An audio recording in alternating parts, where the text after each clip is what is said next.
The rain had been falling since sunset, the kind that makes the city shine like a wound that won't close. In a narrow street behind a late-night market in Seoul, Keanu stood under a flickering sign that buzzed like an angry insect. He wasn't dressed like a hero. No costume, no dramatic entrance. Just a dark coat, damp at the shoulders, and a face that looked calm in a way that made people nervous.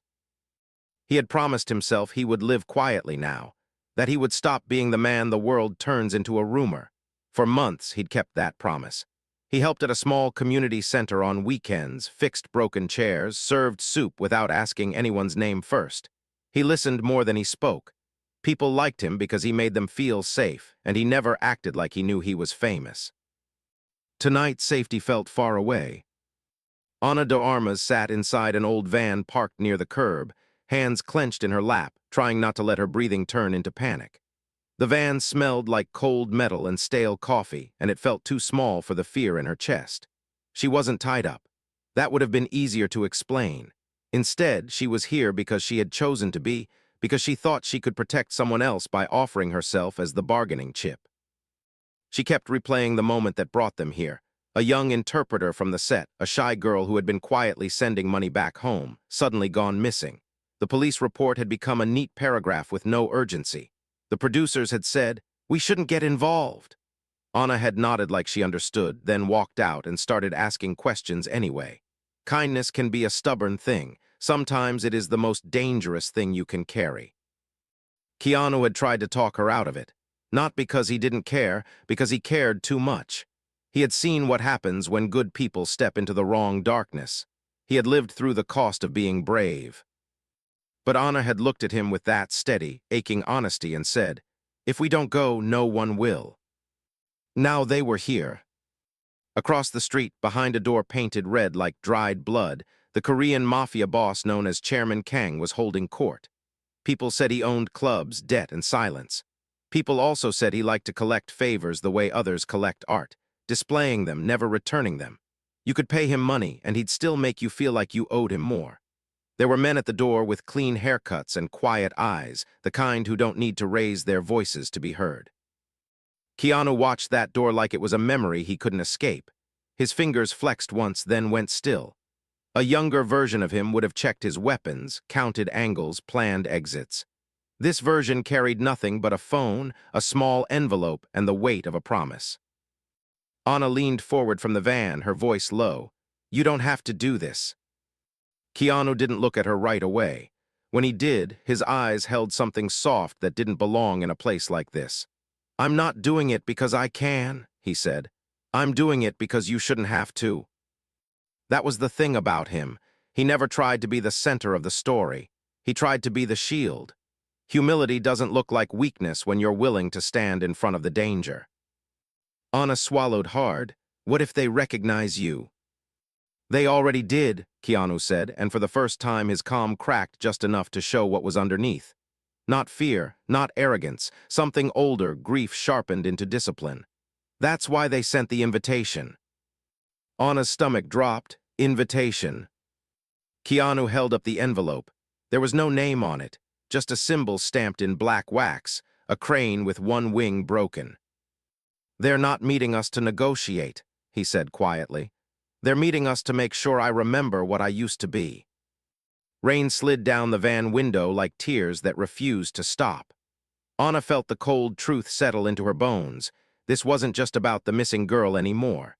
This was about Keanu's past, something he had tried to bury with good deeds and silence, something that had finally come looking for him. Keanu opened the van door and stepped out into the rain. The streetlights turned the drops into sparks around him. He walked toward the red door without hurrying, without hesitation, like a man walking into a confession. Anna called after him, voice shaking, "Keanu, if this goes wrong." He paused just long enough to glance back. His expression softened again, almost tender. "Then you keep going," he said. "You tell the truth. You don't let fear teach you to be cruel." And then he reached the door, raised his hand, and knocked once. The door opened immediately, as if they had been watching his shadow approach. A man inside smiled and said in perfect English, "Mr. Reeves, Chairman Kang has been waiting a long time." Keanu stepped forward, and the red door began to close behind him, cutting Anna off from the only person who had made her feel like she wasn't alone. Through the narrowing gap, Anna saw something that made her blood turn to ice. A second envelope on a table inside, already opened, with a photograph partially visible. It was the missing interpreter, and beside her, a still image of Anna taken from somewhere close, taken recently. The door shut with a final, heavy click. Anna's hands flew to her mouth as the street went quiet, and in that quiet she realized the worst part wasn't that Keanu had walked into a trap. It was that the trap had been built for her too. The van felt colder after the door closed, like all the warmth had followed Keanu inside. Anna stayed still for a beat, forcing her breathing to slow, because panic would make her sloppy and sloppy would get people killed. Through the rain-smeared windshield, she watched the red door, willing it to open again, willing Keanu's calm to spill back out into the street. Inside, Keanu walked through a narrow hallway that smelled of expensive cologne, trying to hide something sour underneath.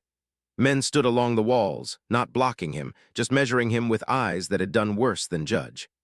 At the end of the hall, Chairman Kang waited in a private room that felt too quiet for a place built on violence. He sat with perfect posture, a teacup in hand, as if cruelty were simply a form of etiquette. "Mr. Reeves," Kang said, voice gentle, "you came without security. That's either courage or pride." Keanu's gaze stayed steady. "Neither, it's respect for the girl you took." Kang's smile didn't reach his eyes. "Ah, the interpreter, such a small person to cause such noise." He set the cup down. "But she isn't why you're here." Keanu felt it then, the real reason for the invitation. Kang slid a folder across the table. Inside were old photos, Keanu at younger ages, in places he'd never spoken about, standing beside men who looked like shadows with teeth. A life he'd escaped by becoming someone else. "You can hide," Kang murmured, "but you cannot erase." Keanu didn't touch the folder. "Tell me where she is." Kang leaned forward. "You want kindness to matter in my world? Then trade me something that matters in yours." His eyes flicked toward the wall monitor, and it turned on with a soft click. Anna's face appeared on the screen, live footage taken from somewhere near the van. A tiny red dot blinked in the corner. Keanu's jaw tightened, not anger, control. "You planted a camera." "No," Kang said softly. "I planted a choice." In the van, Anna suddenly heard a faint buzz, her phone vibrating though it had no signal a moment ago. A message popped up from an unknown number. "Look down." Her eyes dropped to the floor mat. A thin wire, a small device taped beneath the seat. Not a tracker, something worse. Her throat tightened as she realized they could end her with one click, and they wanted Keanu to watch it happen. Back inside, Kang's voice turned almost fatherly. "Bring me what you used to be," he said. "Do one job for me and the girl goes free. Refuse, and the actress learns how powerless kindness is." Keanu's eyes lifted, calm turning into something sharper than rage. "If you touch her." Kang smiled. "Then what? You destroy me? You are a movie, Mr. Reeves. I am the city." Keanu stood slowly, like a storm choosing its direction. "No," he said. "I'm the part people forget about until it's too late." Kang snapped his fingers. The men at the walls shifted, hands moving toward concealed weapons. And on the monitor, Anna's van door handle began to twitch from the outside. Anna didn't think. She moved. She slid across the seat, grabbed the wire under the mat, and yanked hard enough to rip tape and skin. Pain flared in her fingers, but the device came loose. It was small, dense, too professional to be random. She tossed it into the metal cup holder, then froze as footsteps splashed closer in the rain. The van door swung open. A man leaned in, smiling like he belonged there. "Señorita Anna," he said, almost polite. "Come with me." Anna's voice came out steadier than she felt. "No." His smile tightened. "You don't understand how this works." "I do," she whispered. "That's why I'm not moving." He reached for her wrist. Across the street, inside the red room, Keanu saw the hand on Anna's arm on the monitor, and something inside him snapped clean, not into chaos, but into clarity. He didn't lunge. He didn't shout. He simply stepped forward with the certainty of a man who has mourned enough and will not add another name. The first guard drew a weapon. Keanu's hand shot out not to kill, but to redirect, wrist turning, elbow locking, the gun clattering to the floor. The second guard rushed him. Keanu pivoted, used the man's momentum like a door swinging open, and sent him crashing into the table. Tea spilled like hot blood across the polished wood. Kang watched, expression unreadable. "Still alive in there," he murmured. Keanu grabbed the fallen gun and slid it across the floor, away from everyone. "A message, not a threat. I don't need it." "Where is the girl?" Keanu demanded. Kang stood, smoothing his suit. "You want to be a saint," he said, "but saints don't survive my world." On the monitor, Anna drove her elbow into the man's throat with a desperate burst of courage. He staggered back, coughing, but another figure appeared behind him in the rain. Anna's heart dropped, two of them. Inside, Keanu's eyes stayed on the screen, his voice low and deadly calm. "Call them off." Kang shook his head slowly. "Earn it."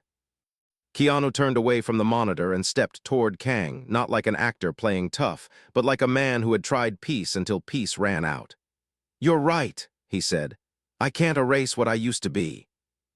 Kang's mouth curled. "So you accept?" Keanu's gaze hardened.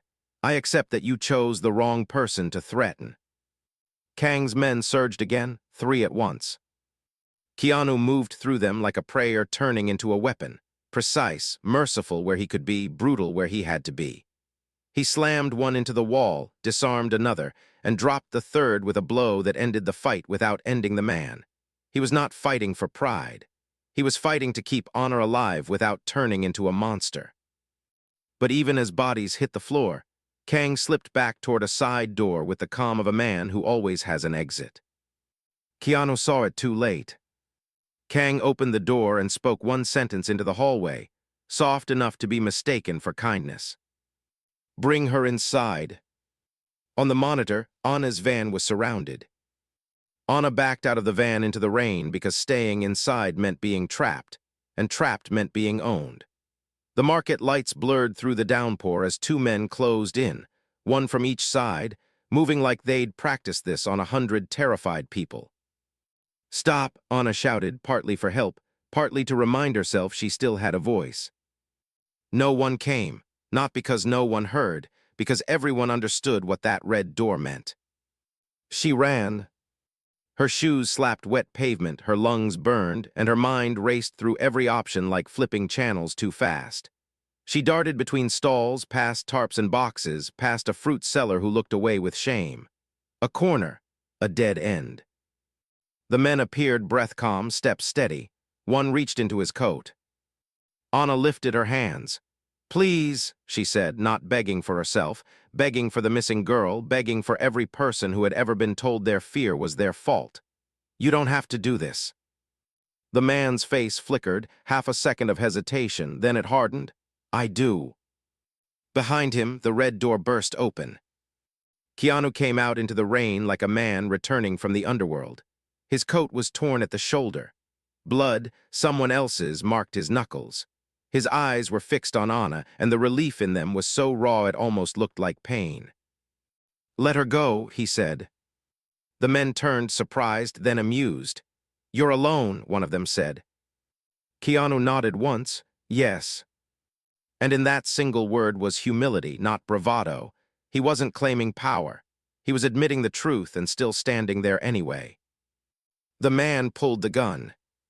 Keanu didn't rush him. He stepped between Anna and the muzzle, close enough that the gunman's hand shook just slightly. "If you're going to do it," Keanu said, voice quiet, "do it to me." Anna grabbed his sleeve. "No." Keanu didn't look back. "You tried to save someone," he said softly. "I won't let that become your punishment." For a moment, rain hammered the street and time felt suspended. The gunman's finger tightened. Then a new voice cut through the storm from behind them. "Drop it." A young woman stepped into the light, small, trembling, drenched to the skin. The missing interpreter. Her wrists were bruised, her eyes exhausted, but she stood upright with a courage that looked impossible. In her hand was a phone held up like a shield. I recorded everything, she said in Korean, voice cracking. Names, faces, orders, I sent it already. The gunman froze. The second man swore under his breath. Keanu's gaze flicked to her, disbelief and fierce respect colliding in his eyes. You got out, he whispered. The girl nodded, tears mixing with rain. Because she came for me. Chairman Kang appeared in the doorway behind them, calm as ever, but his eyes were suddenly dangerous in a new way. Not the casual cruelty of a man in control. This was the fury of someone whose power had been embarrassed. He raised his hand, and somewhere in the shadows a weapon clicked. Keanu stepped forward instinctively, but he was a fraction too slow. A shot cracked through the night, and Anna saw the interpreter's body jerk as red bloomed across her shirt. Anna caught her before she hit the ground. The interpreter's body was light, too light, like her life had been starved down to something easy to discard. Anna pressed both hands to the wound, trembling, trying to hold the blood in as if sheer will could keep a person from leaving. Stay with me, Anna pleaded, voice breaking. Please, please stay. The girl's eyes fluttered, her lips moved, barely forming words. It's on the phone, she whispered. Don't let it disappear. Keanu dropped to his knees beside them, his face tight with grief he refused to let win. He pulled off his coat and pressed it over Anna's hands, adding pressure, steadying her.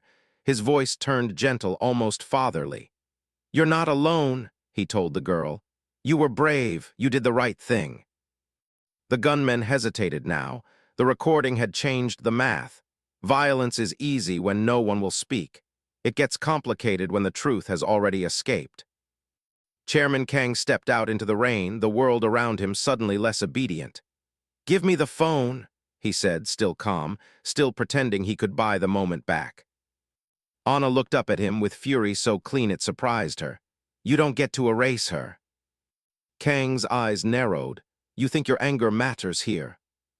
Keanu stood slowly, rain running down his face like tears he wouldn't admit to. He didn't look heroic. He looked human, wounded by how many times evil forces good people to choose between fear and sacrifice. This ends tonight, Keanu said. Kang laughed once cold. With what? Your fists, your reputation. Keanu's voice dropped. With truth. He reached into his pocket and pulled out his own phone, held it up. I was recording too, he said, from the moment I walked in. Kang's calm finally cracked. You wouldn't. Keanu's eyes didn't blink. I already did. For the first time, fear flickered across Kang's face. Not fear of pain, fear of exposure. Fear of losing the invisible shield that lets monsters keep eating in public. Kang turned sharply, signaling his men. Take them. The gunmen moved again, desperation overriding caution. Keanu stepped forward, but Anna screamed, Keanu. Because behind him, in the doorway, another man raised a gun with both hands, aiming not at Keanu, but at Anna and the dying girl in her arms. Keanu spun too late. The muzzle flashed. The gunshot didn't sound loud at first. It sounded final, like a door slamming somewhere deep inside the night. Anna felt the flash of heat and the violent shift of air, and for one stunned heartbeat, she couldn't understand why Keanu's weight suddenly crashed into her. Then she saw the dark stain spreading across his side, soaking through fabric faster than rain ever could, and the world narrowed to one awful detail. He had moved between her and the muzzle like it was the only decision left in the universe. Keanu's face tightened, not from fear, but from the shock of pain he refused to surrender to. His knees buckled. Anna caught him, her arms straining, her breath shredded into uneven pulls. She wanted to scream, to curse, to beg. She wanted the city to wake up and undo the last 5 seconds. Instead, she heard herself whisper his name like a prayer that could hold a body together. No, no, no, Keanu, look at me, she said, voice shaking. Stay with me, please. He tried to straighten, tried to make his body obey him out of sheer will. His eyes locked on hers, glassy around the edges but steady at the center. That steadiness, his discipline, his humility, hurt almost as much as the blood. It was the look of a man who had survived long enough to know what mattered most, and who was still choosing it even now. The phones, he rasped, jaw clenched. Don't let them take the phones. Anna's gaze snapped down. The interpreter lay on the wet pavement, her chest barely rising, lips tinged pale. Her hand had fallen open beside her, empty now, because the phone, her evidence, her courage, had skittered a short distance away when her body jerked at the first shot. Anna's own phone was still in her coat pocket, heavy with the recording Keanu had taken inside that red door. A single thought cut through her panic, sharp and clean. This is what Kang wants. Confusion, fear, silence. Chairman Kang stepped out from the doorway with controlled steps, as if he hadn't just ordered the end of a human life. Rain slicked his hair, but he didn't look wet. Men like him rarely looked touched by the weather. His eyes were on the ground, on the dropped phone, like a collector noticing a diamond someone had misplaced. "Enough," Kang said, voice calm, almost bored. "Hand it over and you can both walk away. I'm not unreasonable." Anna's hands were slippery with blood. She tightened her grip around Keanu as he swayed. "Walk away," her voice came out broken, then sharpened. "You shot her." Kang's expression didn't change. "I corrected a problem," he replied. "People who speak become problems." Keanu's breath caught, and Anna felt the tremor in his body, his fight to stay upright, to stay present. Still, he didn't reach for any weapon. He didn't ask for mercy. He didn't even look at Kang with hatred. It was something else, colder and more honest. A refusal. A refusal to let Kang dictate what kind of man he would become again. From somewhere down the street, faint sirens began to rise. Not close enough to save them yet, just close enough to make time feel like it had teeth. Kang heard them too. For the first time, he shifted his stance, attention flickering outward. The sound didn't scare him like a normal man might fear police. It irritated him. It threatened the smooth, quiet control he depended on. He nodded once to the gunman who had fired. "Finish it," Kang said softly, and turned his attention back to the dropped phone. The gunman stepped forward, weapon angled toward Anna. Anna's mind went bright and strange, as if her fear burned through everything else and left only instinct. She lowered Keanu carefully until he was seated against the side of the van, his shoulder dragging a wet streak across the metal. His face tightened, a sound escaping him that wasn't a groan, not quite, more like a breath forced through clenched teeth. Anna stood between him and the gun. She didn't raise her fists like she could win. She didn't posture. She simply stood there, shaking, hands open, refusing to move aside. In that moment, she understood something she hadn't fully believed before. Courage isn't a feeling. Courage is what you do while you're terrified. "You're going to have to look at me," she told the gunman, voice trembling but steady enough to land. "Not the boss, not the money, me." The man hesitated. His eyes flicked to Kang, then back to Anna. He was young, too young to have lived enough to be fully empty inside. His jaw tightened like he hated himself for the hesitation. Kang turned sharply. "Do it." The gunman's finger tightened. And then the interpreter, small, wounded, barely alive, made a sound. It was not a scream. It was a single rough breath that carried the weight of a whole life refusing to be erased. Her trembling hand lifted, not toward the wound, not toward help, but toward the phone lying on the wet ground. Her fingers clawed at the pavement, reaching. Anna saw it and moved at the same time, dropping to her knees, sliding across the rain-slick road. Her palm slammed onto the phone. She snatched it up, held it to her chest like it was a heartbeat stolen back from death. Kang's eyes widened a fraction. "Give it," he shouted, the first real crack in his calm. Anna scrambled backward, clutching the phone in both hands. Her own phone buzzed in her pocket, signal restored in a sudden, fragile way, like the city had finally opened one tiny window. Keanu coughed, a dark splash on his lip. Still, he lifted his head. "Now," he forced out, "send it." Anna's fingers fumbled, blood and rain making the screen slick, but she swiped, found the share button, and hit the contact Keanu had set up earlier. An investigative journalist Anna trusted, a woman known for publishing receipts no matter who tried to bury them. The message bar appeared. A spinning wheel. 1 second felt like an hour. The gunman advanced. Kang strode forward too, losing patience, reaching like he could physically grab the truth out of the air. Anna's heart hammered so hard it made her dizzy. She hit send again, and again. Her thumb shook, not from weakness, from the sheer pressure of knowing that one successful upload could change everything, and one failure could end with bodies in the rain and no one ever knowing why. The sirens grew louder. Tires hissed somewhere nearby. Kang's men began to glance over their shoulders. Fear was spreading, not because they had found morality, but because they could sense the shift, the moment when crimes stop being rumors and become evidence. The message finally changed. Sent. Anna stared at the screen like she didn't believe it. Then relief slammed into her so hard she almost collapsed. Keanu exhaled, eyes closing for half a second, and when they opened again, there was something like gratitude and apology. He hated that his pain was her burden. He hated that she had been dragged into this. But he didn't regret stopping the bullet. He never would. Kang realized what had happened. His face twisted, anger so pure it stripped away elegance. "You think that saves you?" he snapped. "You think the world cares about one girl and one actor?" Anna's voice rose, surprising even her. "It will now," she said, "because we refuse to disappear." Kang motioned sharply, "Take them." The gunman lunged. Keanu pushed himself up from the van, body screaming, one hand pressed against his wound, the other reaching out to steady Anna behind him.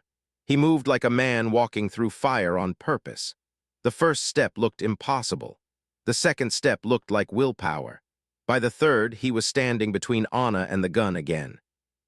He didn't attack first. He spoke, voice low enough that it sounded almost intimate, like a confession meant for one person. "You don't have to die for him," he said to the gunman, "and you don't have to become him." The gunman's eyes flickered. Kang barked, "Shoot." A new sound cut through the street. Multiple doors slamming, heavy boots splashing, voices shouting in Korean. "Police, drop your weapon." Blue and red lights flooded the alley, painting everyone in harsh, honest color. For the first time all night, Kang's world had witnesses he couldn't buy fast enough. The gunman froze, his weapon dipped. Kang's head snapped toward the police. He took one step back toward the red door, calculation racing behind his eyes. Escape routes, bribes, threats, the old machinery. But it was too late. Officers surged forward, weapons trained, commands sharp.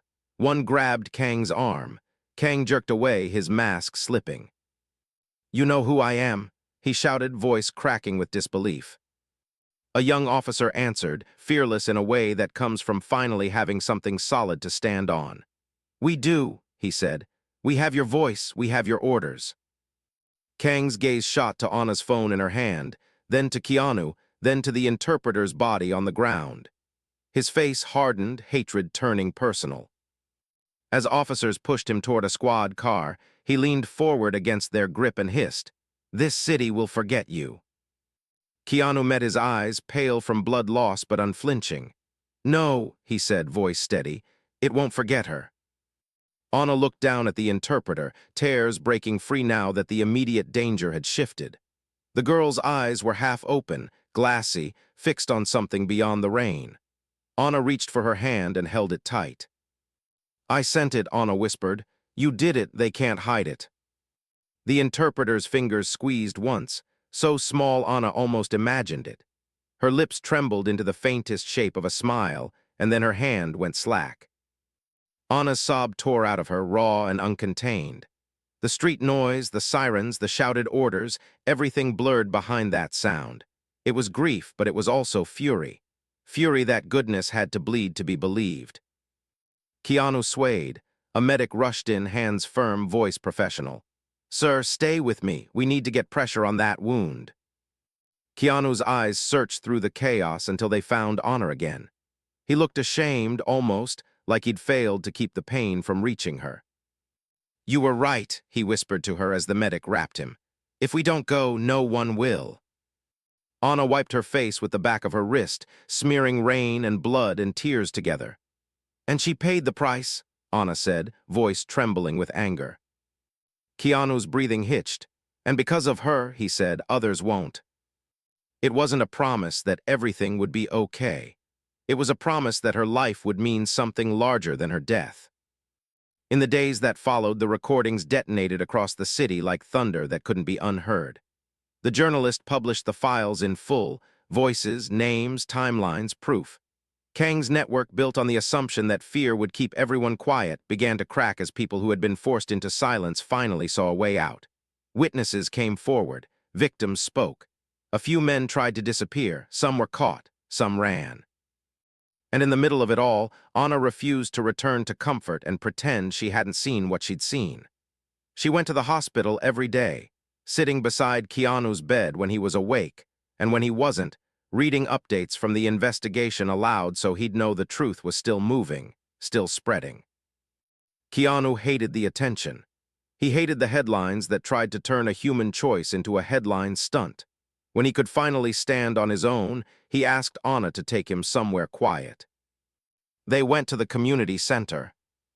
The place smelled like soup and bleach and old books. Folding chairs sat in imperfect rows. A broken toy kitchen waited in a corner to be repaired. It was ordinary, and after everything, ordinary felt sacred. A small memorial was held for the interpreter. No cameras, no glamour, just people, the cook from the center. A teenage boy who said she once translated a letter for his mother for free. A woman who had been helped by her kindness and never forgot it. Anna stood in front of them, hands clasped so tightly her knuckles turned white. Her voice cracked as she spoke, then steadied again, because resilience isn't pretty, it's stubborn. She didn't have power, Anna said. She didn't have money, she didn't have protection. What she had was courage and the refusal to let truth die inside her. Keanu stood near the back, still healing, his movements careful. When Anna's voice broke, he didn't rush the moment. He let it be real. He let the room feel the weight. Humility isn't silence. Sometimes humility is letting grief be seen. Afterward, outside under a sky finally clear, Anna handed Keanu a small paper crane folded from white tissue, made by one of the kids at the center. Its wings were uneven, imperfect, beautiful. She told me cranes mean hope, Anna said quietly. Keanu turned it gently between his fingers. His eyes shone and he didn't hide it. Hope is fragile, he said, but it's also stubborn. Anna nodded, looking up at the city lights. Do you think Kang was right, she asked, that the city forgets? Keanu's gaze stayed on the crane. People forget stories, he said softly. They don't forget proof, and they don't forget how someone made them feel when they were afraid. Anna exhaled, her chest tight with grief that hadn't left, but now carried something else inside it, purpose. Then we keep going, she said.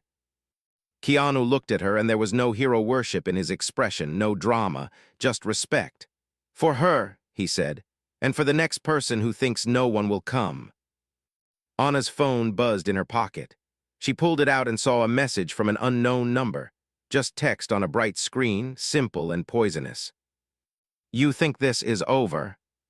Her stomach dropped. For a second, old fear surged back, hot and familiar. Then Keanu reached out, not to take the phone, not to command, but to steady her hand. A quiet gesture, a human one. Anna looked at the message again, and this time she didn't feel powerless. She felt awake. She typed back slowly, clearly. No, now it's public. She hit send. Keanu's thumb brushed the paper crane's wing, careful not to tear it. He watched Anna slip the phone back into her pocket like she was putting away a weapon made of truth. The night air was cold, but the silence between them wasn't empty anymore. It was resolved. And somewhere in the city, in a place that still believed fear could own people, someone read Anna's reply and realized the one thing monsters cannot survive. A voice that refuses to go quiet.